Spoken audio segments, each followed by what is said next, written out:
Hello everybody, Toreno here, and welcome to the first episode of a new series, my proposed International Tank Tech Tree series.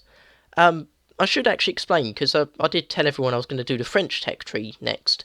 But basically, just before I could get round to doing it, it was announced France wasn't getting its own tech tree. This was announced in the French plain tech tree, or proposed tech tree on the forums, but I assume it's going to be the same for the tanks as well. So I sort of thought a bit how I was going to include the French if they weren't getting their own tech tree, and I came up with doing an international tech tree. Doing an episode on each country, each individual country. That way France gets shown, all the other countries get shown, everyone's happy. Now, this episode is just to really look at the tiering system I've come up with. We're not really looking at the tanks themselves in too much detail. I'll also show you in War Thunder the precedents and examples I've used when coming up with these tiering systems, or where to put tanks in what tier. Now, you may notice some of it looks a bit odd tiering wise. We've got a few post-war tanks in tier 4, the Stritzwagen 74 and the ARL 44, and we've got the Panhard 178, which looks ridiculously over-tiered. Now, there's a few reasons I've done this. With the Panhard and some of the other armoured cars, they look a bit over-tiered, but they're not. It doesn't actually matter what tier they are, it matters what battle rating they are. This could be tier 4, but have the battle rating of a tier 2 armoured car, so that won't matter. The reason I've put it at a higher tier, though, is the inefficient research bonus. Basically, say you get a tier 2 tank, you go to research tier 5, you get the inefficient research bonus, which means you only get 30% of your RP.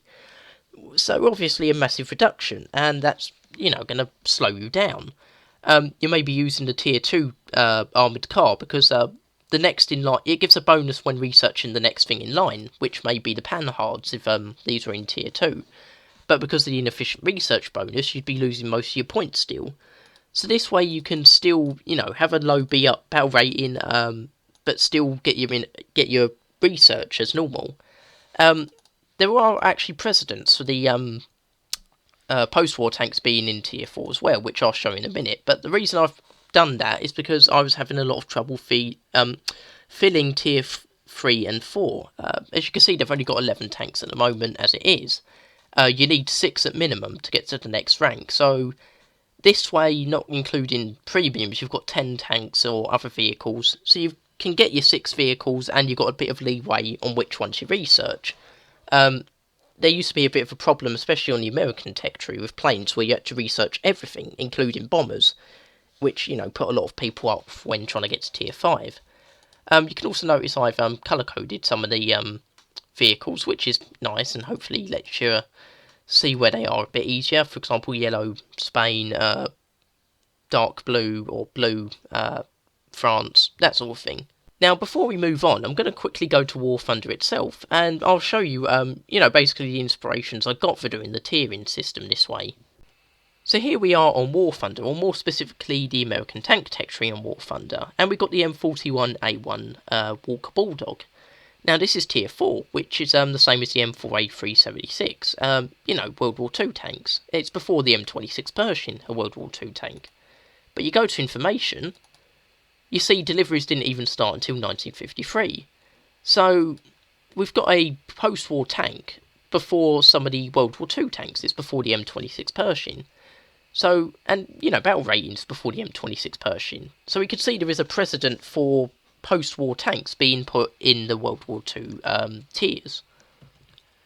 If we now pop over to the German aircraft tech tree, you can see the Focke-Wulf 190 D9, battle rating 4.7.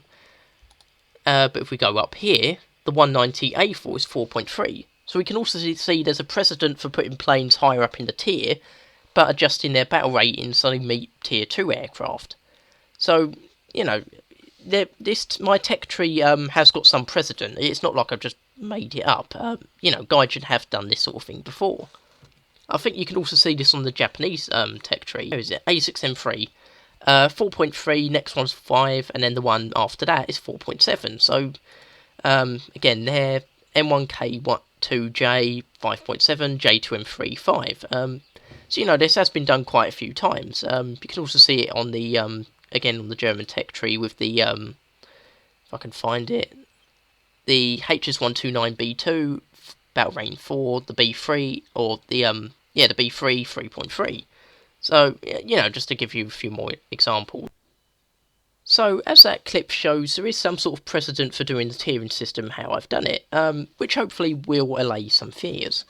Now, you may notice some of these vehicles could go in other tech trees. The LTVZ38, I believe, is actually a Panzer 38, which is already in-game. The ADGZ is a Austrian armoured car, which was used by the Germans. The ACG-1 is a French tank, but with a Belgian turret, modified by the Belgians themselves. And the Type 38 Beta is actually a Hetzer, but it's bought by Switzerland post-war.